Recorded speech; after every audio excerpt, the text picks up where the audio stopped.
Bingo! Chegamos! E com um super convidado. Olha isso, hein, Edson? Rapaz, Renatão tá com a gente, Olha, RMP, rapaz, Renato Maurício Prado, um prazer incrível a gente receber você aqui no Ciladas da Segundona, para você contar pra gente as ciladas que você já viveu na sua carreira extensa, né, como jornalista, como escritor, o Renato que foi do JB, do Globo depois como repórter, colunista, ele foi fundador também do Extra, né, um jornal que teve um recorde de circulação nacional, um recorde que até hoje nenhum outro jornal conseguiu né? bater, né? Isso sob a direção do Renato Maurício Prado, que foi o diretor fundador. Ele teve passagem na TV Globo, no Sport Sport TV, no TV, Premiere, Fox.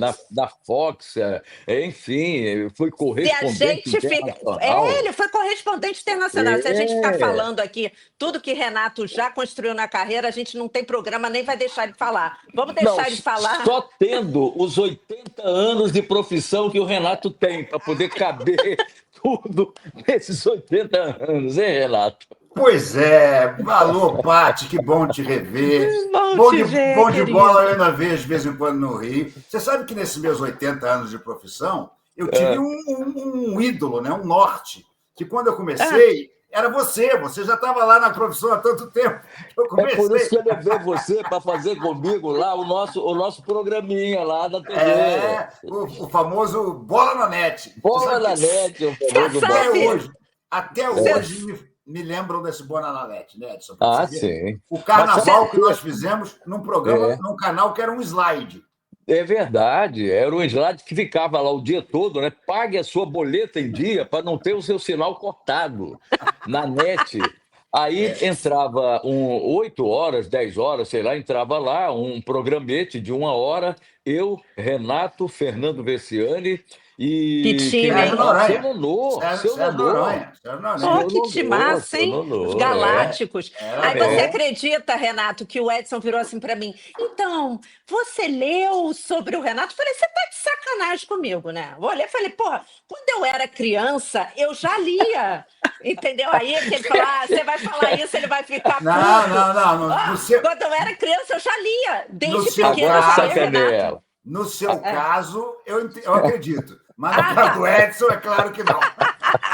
Bom, eu vou corrigir na adolescência, tá? Da Na adolescência, adolescência. né? Na adolescência, eu e meu pai, a gente já começava o jornal de trás para frente para poder ler É. sua coluna. Olha que Maravilha, Com as legal, que melhores bom. maravilha. notícias. Aí o Edson já falou: ele vai ficar danado quando você falar isso. Tio Renato. Olha, mas No seu caso, está certo. além dessa carreira toda como jornalista, o Renato também é escritor. O Renato tem 2 livros maravilhosos. Três, Deixa que eu chuto. três. Três. Três Deixa que eu livros. chuto. Não Deixa que eu estudou, hein, chuto. Edson? Não Deixa que eu, Não, eu estudou, ele tem. estudei. é É, porque eu, três Destacou. livros. é porque eu deixa que eu chuto tem a versão primeira e depois o deixa que eu chuto 2, a missão. E o A Isso. terceiro, missão. e o terceiro livro é um livro sobre o Guga, né? O tricampeonato Guga, que eu Sim. tive a felicidade de estar lá nos 3 anos que o Guga ganhou o título em Roland Garros. Pô, que legal. Incrível. E o Renato E também é Renato, criador de cachorros, criador de cachorros. São 11 sim, cachorros e mais um Filipinho, que é o isso é o técnico, né, Renato? técnico. Ele tem É o o técnico, é técnico. o técnico, é o técnico. E Legal, que Renato, bom. nessa sua carreira incrível, você deve ter tido muita história e principalmente ciladas, né, que você já deve ter vivido aí. Conta uma pra gente aí, pra gente que a gente está fazendo esse quadro para ver aí com os jornalistas. Todo mundo acha que a nossa vida é muito glamurosa, porque a gente está, né? Você então que já foi correspondente também, estava Copa do Mundo, morou na Europa, mas a vida não é fácil não, né, do jornalista. Não, a gente passa por muitas ciladas, sem dúvida nenhuma, né? Eu passei no exterior, passei aqui, tá? Mas a maior cilada que aconteceu para mim foi uma cilada que era um furo jornalístico e transformou-se numa barriga. Na verdade, armada pelo senhor Eurico Miranda. Que Por que isso? acontece? Eu vou contar essa história. Essa história é muito interessante. Era um final de ano e eu fui passar um feriadão lá próximo do final de ano, no Costão do Santinho. Vocês conhecem o Uhum. Costão do Santinho? Sim, Já, sim. Sim, sim, já sim. ouviram falar e tudo. Eu, Galvão, Floripa, em Floripa, e Floripa. Floripa, eu, Galvão, Reginaldo, enfim, uma turma que andava junto nessa época. E quando eu cheguei lá, estacionei o meu carro, porque a gente chegava no Costão de Santinha, alugava carro, ia para lá, para cá. Dei de cara com o Romário no estacionamento. Romário com uma cara assim, meio de poucos amigos, tinha acabado de sair do Fluminense, onde a passagem dele foi bem apagada, foi bem abaixo do que ele esperava. E aí eu cheguei para ele e disse: "Ei, baixinho, tá saindo do Fluminense, tá? Vai para onde?" Disse assim: "Ah, Renato, eu vou parar, sabia? Já estou de saco cheio. Eu agora estou mais preocupado em fazer a minha festa de despedida. Eu quero fazer uma festa em que eu jogue com as camisas que eu disputei aqui no Rio. Flamengo e Vasco. Fluminense, acho que não vou botar, não. Realmente estou muito chateado, não sei lá o quê. Bem Romário, né? Bem Romário. Bem Romário. Eu digo: "É mesmo, cara? Já deu. Ah, já deu. Me chateei muito no Fluminense. Estou de saco cheio dessa porra. Não preciso mais." Legal. Ele foi para lá, para o lado dos quartos dele, eu fui para o meu, passei a mão no telefone, liguei para o Toninho Nascimento, que então era o editor de esportes do Globo, e disse: "Olha, eu acho que eu tenho uma bomba na mão." Ele disse: "O que é?" Eu disse: "Acabei de encontrar com o Romário muito chateado, e ele me disse que vai parar." Sabe, fala sério, é sério. Eu digo: "Cara, acabei de falar com ele, uma coisa de 10 minutos. Mas e aí, você quer escrever alguma coisa?" Eu digo: "Posso escrever, não tem problema nenhum. Escrevo e te mando." E aí escrevi um textinho até curto, em que eu contava esse encontro, esse diálogo, parará, parará. Você estava de férias, né? Estava de folga, estava de folga. Sim. Mas aí a notícia te atropela, notícia, não tem claro, folga, né? Claro, não existe isso para o jornalista. Aí, pô, no dia seguinte, Romário vai parar. Pô, bomba, né? Todo mundo comentando, todo mundo fazendo suíte, tá? E me ligando para que eu contasse, tá? E aí, olha só que coisa. Eurico Miranda, sempre ele, liga para o baixinho e diz assim: "Vai parar o quê, rapaz? Ficou maluco? Vai parar coisa nenhuma. Vai assinar com o Vasco agora. Quando você vier para o Rio, passa aqui em São Januário que nós vamos assinar e você vai ficar aqui." Que história é essa de parar? Ainda dá o furo para esse pilantra do Renato. Ele me odiava e eu a ele, né? Bom, resumo da ópera. O Romário voltou atrás e assinou por baixo. Ele, até na primeira entrevista que ele deu, ele tentou me preservar.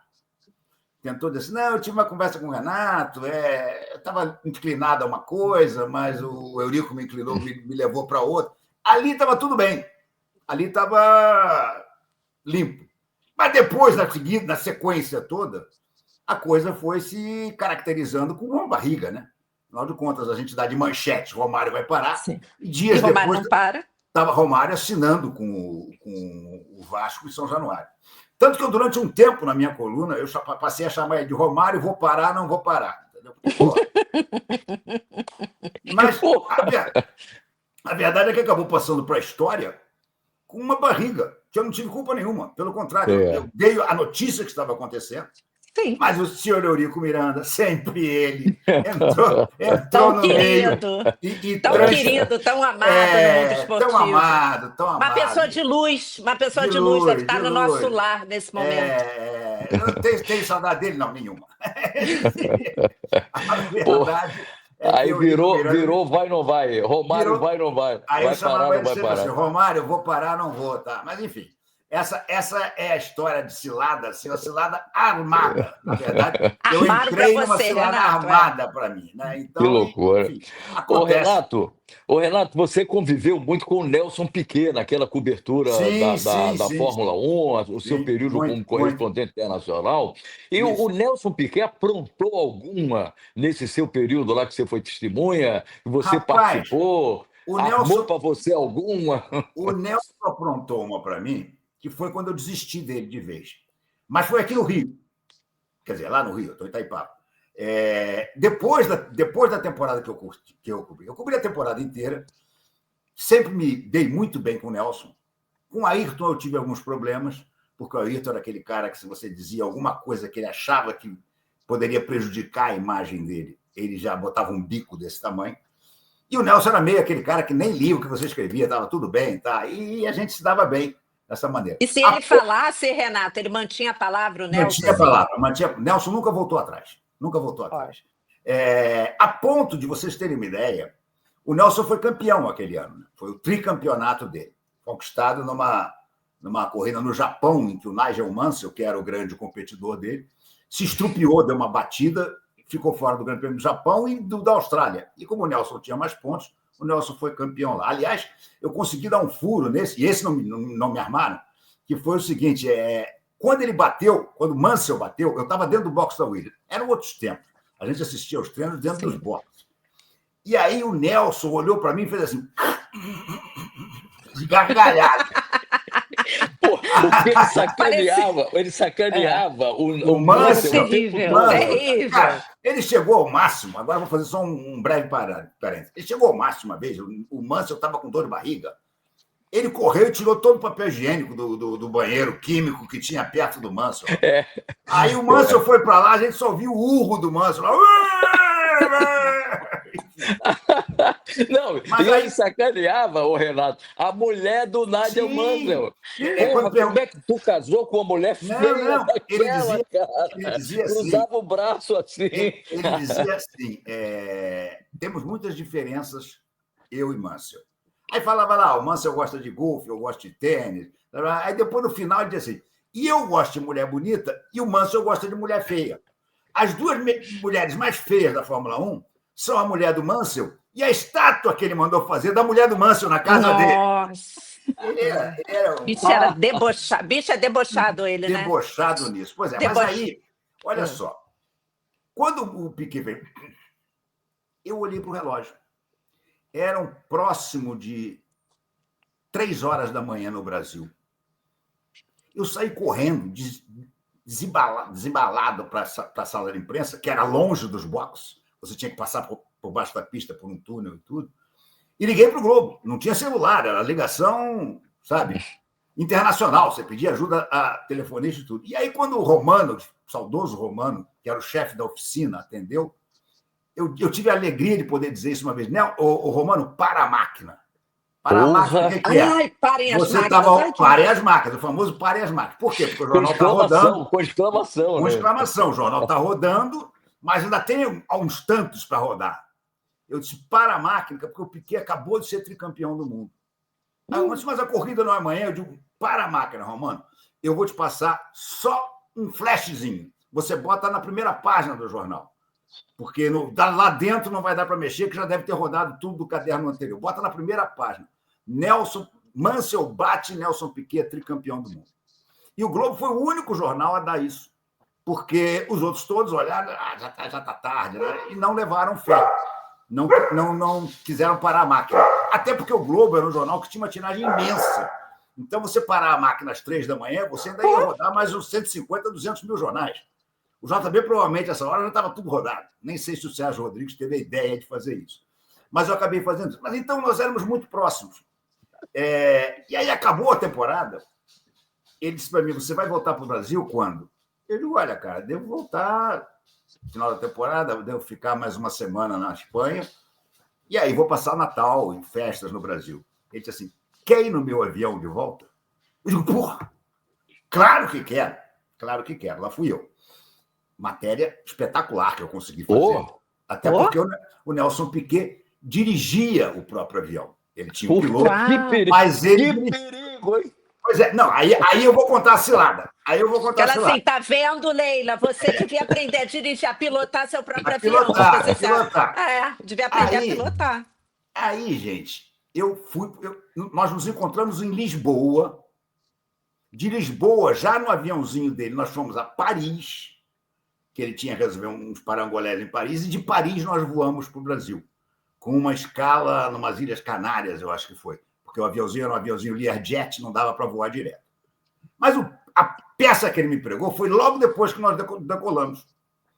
A gente decolou, eu conversava muito com a Catherine, que era a mulher dele na época, uma belga lindíssima, uma coisa maravilhosa, e uma menina que tinha uma facilidade de aprender línguas impressionante. Ela veio para o Brasil, 15 dias depois ela estava falando português, como se fosse nativa, impressionante. Mas nessa época a gente falava inglês. Aí estava viajando no voo também o Maurício, que era um tio dele, que cuidava da construção do iate dele, Pilar Rossi. Nós chegamos a passar lá para ver o bicho ainda nas docas, sendo preparado, tudo. Fui lá e cheguei a ver. Então, a matéria estava uma maravilha, a matéria era cheia de coisa. Só que começa o voo, e a gente está conversando animadamente, tá? Daqui a pouco eu começo a me sentir mal. Começo a sentir uma pressão aqui, assim, que eu digo, gente, pelo amor de Deus, não vou eu ter um infarto aqui dentro do avião, né? Eu estou realizando uma reportagem única, exclusiva, sensacional, fecho da temporada toda que eu cobri, e estou me sentindo a ponto de ter um infarto. E continuava a me sentir mal. E eu percebi que a conversa acabou. Aí eu pensei, será que os outros também estão se sentindo mal assim?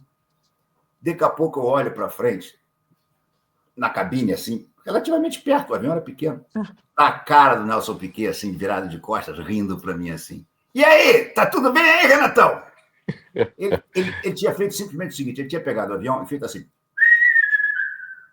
Aí vem uma pressão monstruosa no corpo de todo mundo. Quando você sabe que ele vai fazer isso, e a Caterine e o Maurício sabiam, era um trote para mim. Ficaram os três me olhando para ver a minha reação. Ah, que canalha! E aí tá tudo bem? Eu digo, filha da puta, é você que tá fazendo isso. E você achando que estava infartando. Achei que estava infartando, porque do nada começou uma pressão a subir no peito. Eu digo, vai explodir meu coração. E um enjoo, né, que dá, vai te dando um Tudo. enjoo. Isso. É uma coisa, desregula todo o teu organismo. Aí ele voltou ao normal e tudo bem. Mas, Pô, e a matéria é maravilhosa. a matéria foi espetacular. Incrível. Contava a experiência em detalhes, inclusive. Contou, inclusive, o pré-infarto. Maravilhoso. O pré-infarto. Aí, mas depois, nós éramos super próximos, então. E aí, chegamos a conversar na época dele da Lotus. Eu já não cobria mais Fórmula 1, mas quando ele vinha ao Brasil, eu sempre ia lá conversar com ele em São Conrado. Ele tinha um apartamento lá em São Conrado, tudo ótimo. Chegou um belo dia, depois dessas 2 temporadas dele na Lotus, ou coisa que o valha, em que a gente sempre se falava quando ele vinha ao Rio, um belo dia, Arruda, meu querido escudeiro, Antônio Roberto Arruda. Arrudinha, querido.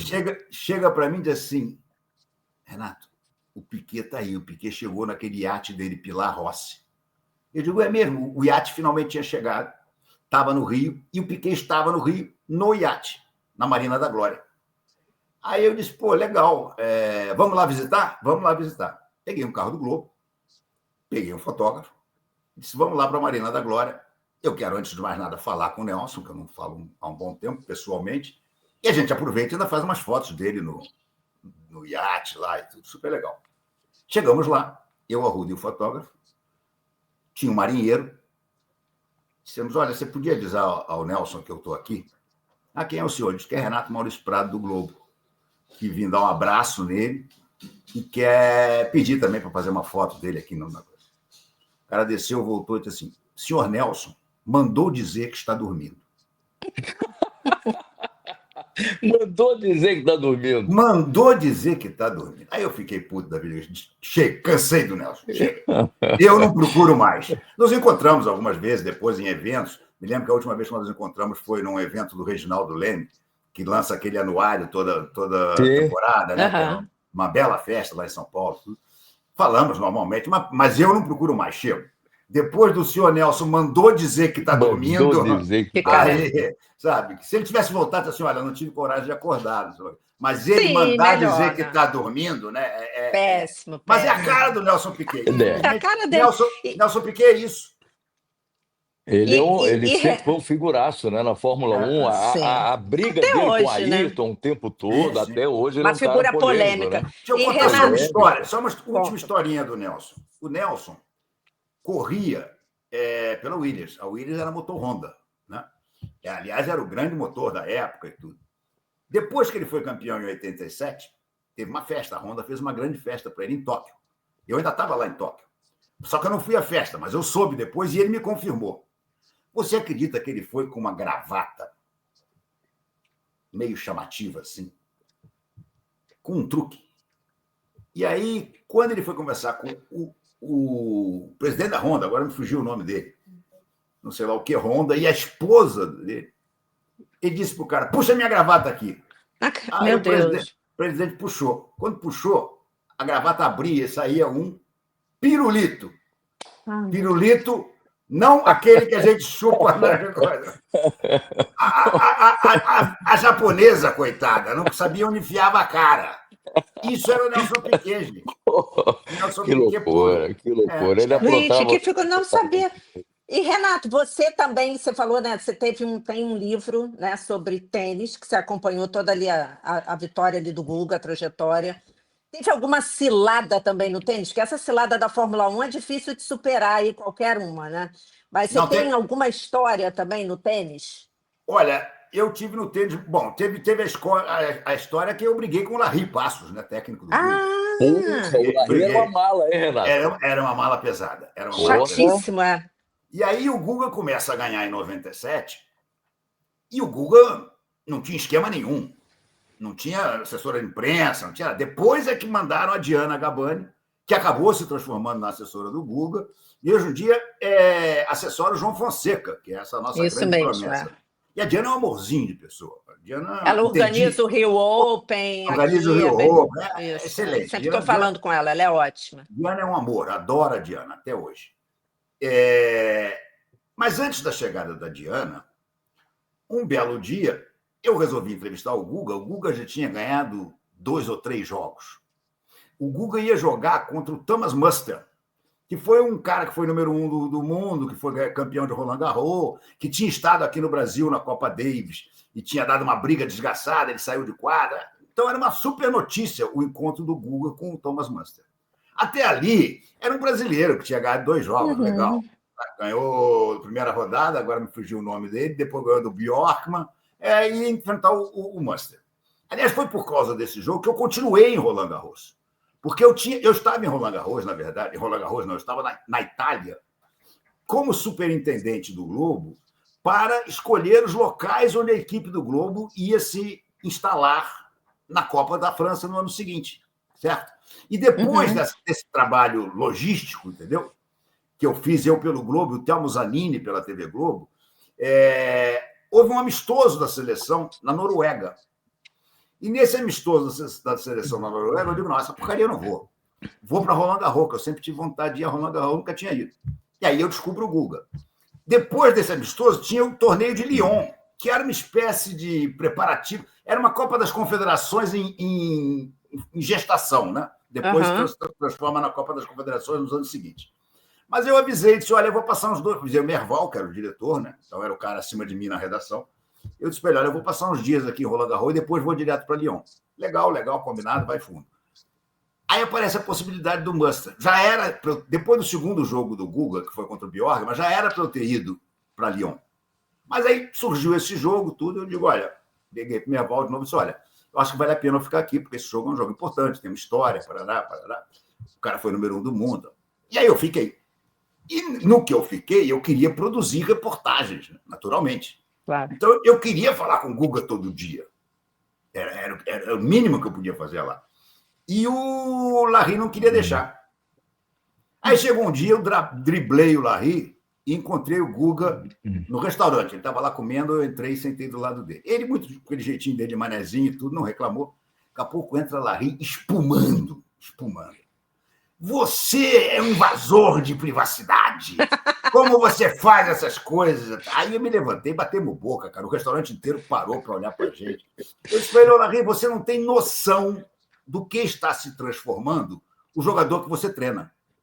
Você não tem noção da importância que existe nesse momento e a curiosidade sobre o teu jogador.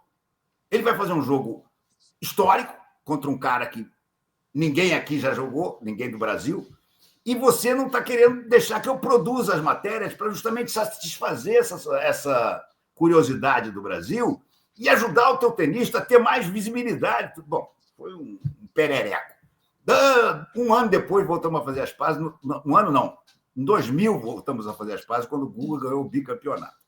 Mas, enfim, foi duro fazer aquela cobertura, até que chega a Diana. Quando chega a Diana, a coisa calma, porque a Diana é profissional, né? A gente senta com a Diana, e eu, o Chiquinho, Armando Nogueira estava assistindo esse Roland Garros. Pô, Armando Nogueira não perdia no Roland Garros. Não, estava sempre lá. E eu me lembro que quando acabou o Roland Garros, que o Guga foi campeão, Nós saímos da tribuna de imprensa do estádio, né, do Philippe Chatrier, da Philippe Chatrier, e tinha umas escadinhas para a gente ir para a sala coletiva, onde ele ia falar, né? E eu me lembro do Armando de braço dado comigo, por causa das escadas, ele já tinha uma certa idade, e dizendo assim para mim: me belisca, Renatinho, porque eu não estou acreditando que nós ganhamos. Então, foi legal, foi legal. Mas, olha, eu não sei como é que está o tempo de vocês, não sei como é que... Pode, aí?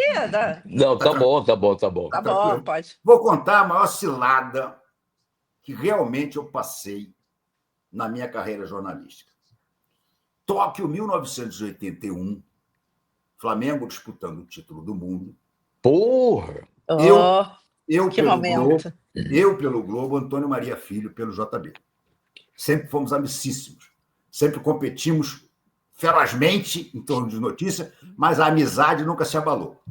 Nesse dia, tinha acabado o jogo, o Flamengo tinha acabado de ser campeão do mundo. Já era madrugada no Brasil. Nós fomos para a estação transmitir o Telex. A estação era longe do estádio. E aí, eu escrevi um caderno inteiro para o Globo, Maria escreveu um caderno inteiro para o JB. Quando nós acabamos, era assim como 3 horas da manhã em Tóquio. Não sei agora. Naquela época, naquele lugar onde nós estávamos, 3 horas da manhã, não tinha nem gato vira-lata na rua. Nada. Aí nós saímos, dissemos, bom, vamos pegar o metrô, né? Nós estávamos os dois juntos no mesmo hotel do Flamengo, Takanawa Hotel. Aí disse, não deve ser tão difícil assim. Vamos descer e a gente sai numa estação aqui da cidade e pega quando for mais tarde, a gente pega um táxi. Bom, se Japão foi difícil quando eu fui no ano passado, em 2024, em 1981, você vê aquelas letrinhas lá, cara, 81 não existia comunicação. Não tinha nada em inglês lá. Nada. Toda a estação lá naquelas hieroglifos deles lá. E nós entramos, a gente sabia que a direção era para lá, que nós tínhamos chegado para cá, então nós pegamos um táxi e fomos para lá. De bússola. Não. Cada estação... Gente, não tinha ninguém nas estações todas que nós íamos passando. Nossa. Deserto. E toma estação, e a gente procurando alguém para ter... Bom, daqui a pouco o trem deixa de ser metrô e sobe e vira trem normal. Trem urbano. Não, mas não era mais urbano, porque quando a gente saiu, eu olhei, nós já estávamos num campo de fora da cidade, não tinha mais nada a ver com a cidade. Ele deve ter ido para outra cidade, já saiu de Tóquio. Não, e campo. Aí eu olho, daqui a pouco, vejo um vulcão lá no fundo. Eu digo, Maria, aquele é o Fuji. Nós estamos indo para longe de Tóquio, completamente longe de Tóquio. Vamos muito longe. Vamos saltar e vamos pegar um trem da estação ao contrário. Porque aí, pelo menos, a gente vai voltar. Agora para cá. Não tinha ninguém. O Edson, não tinha ninguém para perguntar. O trem vazio, as estações vazias, não tinha nada. Na estação que nós descemos, que era uma estação de madeira, só para vocês verem, tinha um velhinho lá, um Ho Chi Minh da vida lá. Fomos lá. Tentamos inglês, tentamos espanhol, tentamos um italiano, sabe lá como. Nada. Tentamos, o velhinho só fazia para a gente. Eu digo, meu Deus do céu. Isso, Maria, não tem jeito. Nisso já era quase 6 da manhã. Aí eu digo, Maria, tem uma vantagem. Vamos pegar para a volta. Ele vai descer, vai mergulhar de novo, vai voltar a virar metrô. E quando a gente vir que está começando a chegar gente, significa que a cidade está acordando. Aí a gente salta, pega um táxi, deve ter um táxi correndo, e a gente diz, Takanawa Hotel. É a solução. Aí fizemos assim. E aí anda. De repente, cara, eu me senti em Pearl Harbor. Desceu uma japanesada toda junto, mas era uma multidão ao mesmo tempo. A multidão era tão grande que, quando abriu a porta do nosso vagão, eu e Maria queríamos sair e não conseguíamos, porque entrava japonês para tudo quanto é gente, passando por cima da gente. Nós tivemos que um dar o braço para o outro para conseguir puxar e sair. E finalmente saímos. Eram 6 horas da manhã, o pessoal estava todo indo trabalhar. Aí subimos as escadas, esbaforidos, exaustos, suados, sujos, uma coisa horrorosa. Tinha um ponto de táxi funcionando em frente à boca do metrô. Entramos, mergulhamos no táxi. Destacanal ao hotel. Aí o cara vira-se para nós e diz assim, Sodeska. Sodeska é uma das poucas palavras que eu sei em japonês, porque quer dizer entendi. Aí eu e Maria arriamos. O cara deu uma volta numa praça, fez a volta e parou em frente ao Tocanal Hotel. Nós tínhamos descido exatamente na estação que nós deveríamos ter descido da outra vez. Que incrível, incrível isso. Eu sei que nós dois chegamos destroçados na portaria do hotel, e o Nunes, o João Danado, o artilheiro, estava na porta do hotel, já tinha tomado café, estava ali na porta do hotel. Quando ele nos viu, ele disse assim, a noite foi boa, hein? Foi ótimo. Você não imagina como eu falei para o Maria, nem tenta explicar. Fomos direto para o quarto. 3 horas perdidos.